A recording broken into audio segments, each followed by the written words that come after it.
Eksistensialisme. Tiap kali berbicara soal eksistensionisme, hal yang paling sulit pertama ditemui adalah mendefinisikan apa itu eksistensialisme. Kalau kita telisik secara etimologis misalkan, eksis yang kemudian membentuk istilah eksistensi dan eksistensialisme itu berasal dari bahasa Latin, yaitu existo, yang artinya menyerupai, muncul ke permukaan, bisa juga artinya menampakkan diri. Misalkan seperti sebuah gelembung-gelembung udara yang tiba-tiba muncul ke permukaan air. Kira-kira seperti itu. Atau ketika kita melihat kembang api di malam hari, tiba-tiba kita melihat kembang api itu meledak di atas langit gitu kan. Tanpa mengetahui kapan kembang api itu meluncur. Nah, kira-kira pengertian eksistensialisme itu seperti itu, muncul tiba-tiba.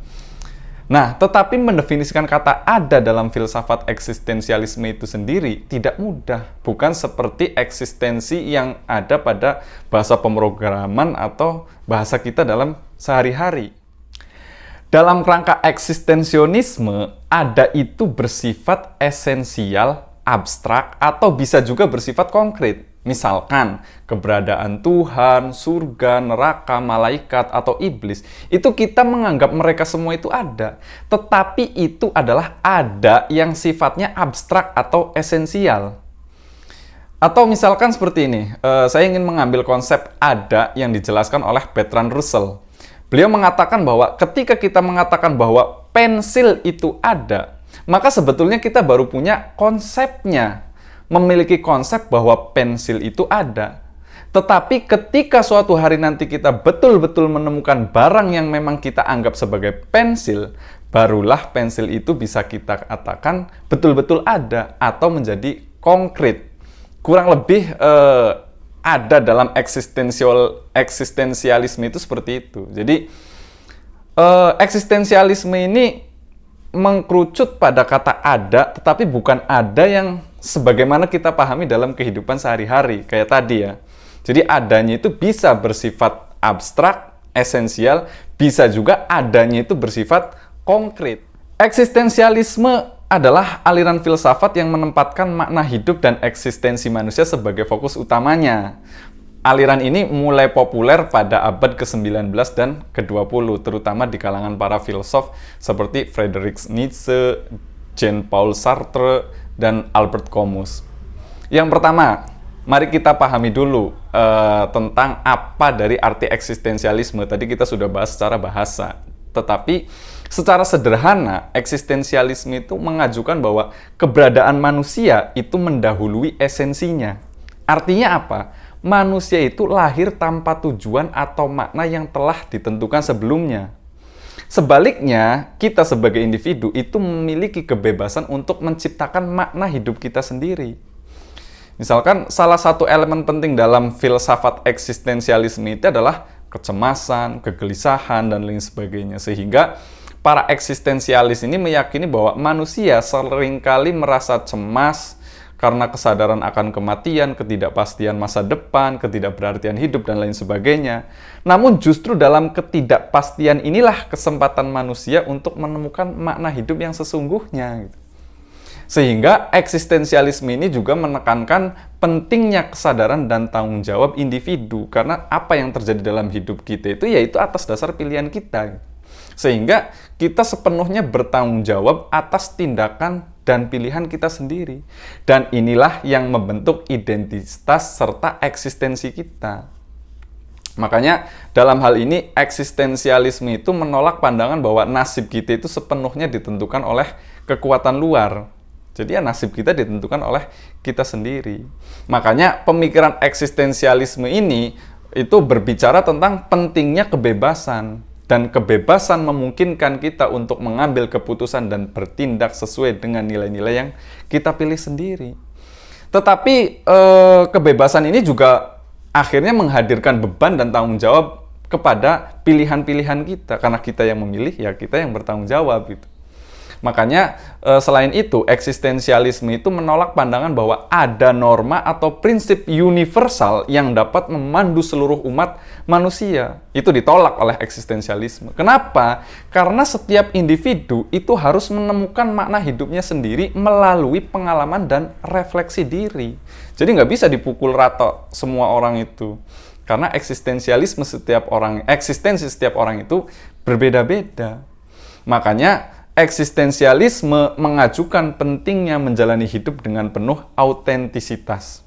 Yang ini berarti bahwa kita harus menghargai keaslian diri, keautentikan diri kita sendiri, mengenali emosi, kebutuhan kita, serta menjalani kehidupan sesuai dengan nilai-nilai yang kita yakini. Tetapi sudah pasti ya, perlu dicatat bahwa pandangan eksistensialisme ini seringkali menghadap tantangan dan kritik dari berbagai pihak. Misalkan, berbagai kritikus itu berpendapat bahwa aliran ini terlalu menekankan pada ketidakberartian hidup, sehingga dapat mengarah pada rasa putus asa atau nihilisme. Selain itu, aliran ini juga dipandang bahwa eksistensialisme itu kurang mempertimbangkan dampak sosial budaya dalam mencari makna hidup, karena tadi manusia itu tidak ada esensinya, sehingga setiap orang itu mencari esensinya masing-masing. Akhirnya banyak orang yang terjebak dalam nihilisme itu. Tetapi dalam menghadapi kritik-kritik tersebut, para pemikir eksistensialis ini berargumen bahwa eksistensialisme itu sebenarnya mengajarkan tentang pentingnya mencari makna hidup melalui pilihan dan tindakan yang sadar, bukan melalui panduan atau norma eksternal. Bukan karena terpaksa kita mengikuti orang lain, tapi karena norma atau esensi yang kita pilih itu sendiri. Sehingga eksistensialisme mengajarkan pentingnya menghadapi ketidakberartian hidup dengan penuh keberanian dan integritas. Nah, lantas bagaimana sih cara mencari arti eksistensi kita menurut sudut pandang eksistensialisme ini? Nah, yang pertama yang harus kita pahami adalah tentang eksistensi itu sendiri. Menurut pendapat Sartre, manusia itu memiliki fokus pada eksistensi, bukan pada ensesi. Dalam arti kata, manusia itu lebih berorientasi pada bagaimana ia hidup daripada sekedar apa yang ia seharusnya. Maksudnya gimana? Maksudnya, manusia itu jangan dibandingkan dengan benda mati seperti meja, pisau dapur, yang memang memiliki esensi yang jelas dan fungsinya. Kayak contoh misalkan seperti ini. Ketika kita melihat pisau, itu kita langsung tahu esensinya. Esensinya pisau apa? Dari mulai gunanya, bagaimana cara menggunakannya, dan proses pembuatannya, itu kita tahu. Esensi pisau itu ya terbuat dari besi, fungsinya untuk memotong misalkan. Tetapi manusia itu tidak bisa disederhanakan seperti itu. Kita tidak bisa lihat seorang, kemudian tahu dia itu hidupnya bagaimana, hatinya seperti apa, pikirannya bagaimana, dan cara menjalani hidupnya seperti apa, kita tidak tahu. Beda ketika kita melihat pisau tadi. Ketika kita melihat benda mati, kita langsung tahu esensinya. Tetapi ketika kita melihat manusia, tidak bisa kita melihat esensinya, hanya tahu eksistensinya saja. Makanya tidak heran, misalkan seseorang pasti ya, orang itu pasti punya hati, perasaan, punya akal. Tapi cara hidupnya itu bervariasi. Semua orang punya hati, semua orang punya perasaan, semua orang punya akal. Tetapi cara hidupnya itu sangat bervariasi. Misal ada orang yang punya hati yang baik, tetapi kadang-kadang juga bisa bikin kesel gitu kan. Atau sebaliknya, ada orang yang kelihatannya cuek banget, tapi ternyata bisa jadi teman yang sangat baik gitu. Jadi manusia itu ya tidak bisa disimpulkan dengan kalimat tetap seperti misalkan manusia itu selalu begini atau manusia itu selalu begitu. Dia sangat bervariasi dan fluktuatif. Sehingga konsep esensi yang berlaku untuk benda mati itu tidak berlaku untuk manusia. Kita tidak bisa bilang ini hakikat asli manusia seperti ini.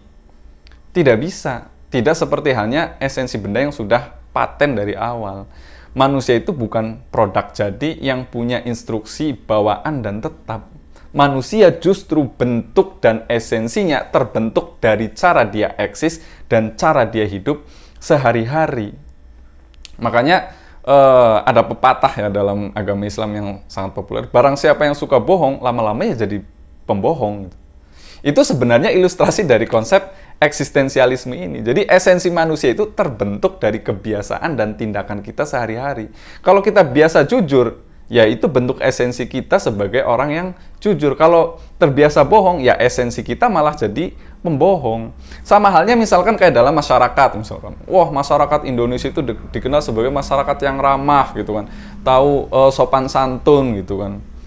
Tetapi ya esensi kita seperti itu kalau kita terus-terusan ramah. Tapi kalau kita terus-terusan marah, cemberut, bahkan terkenal netizen Indonesia itu paling julid kan di media sosial, ya akhirnya yang membentuk esensi masyarakat Indonesia itu ya kesehariannya itu di media sosialnya seperti apa. Jadi esensi kita ditentukan oleh perilaku kita sehari-hari. Jadi kesimpulannya apa?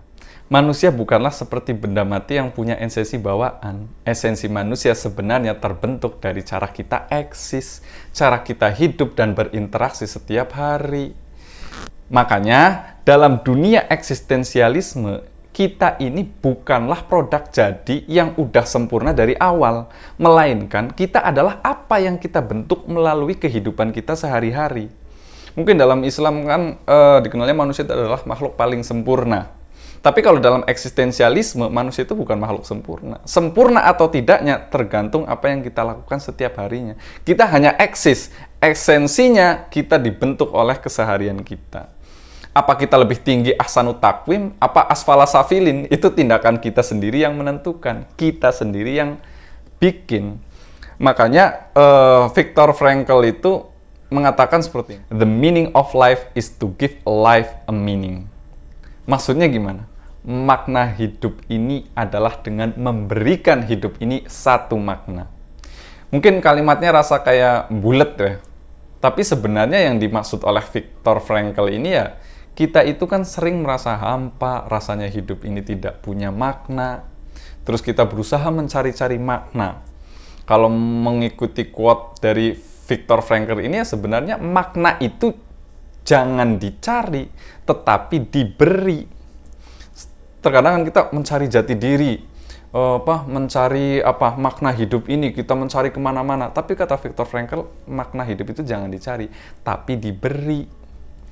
Makanya mari kita beri makna pada hidup kita ini. Karena apa? Karena menurut Viktor Frankl, kunci diri kita, kunci eksistensi kita itu terletak pada makna yang kita berikan pada hidup ini.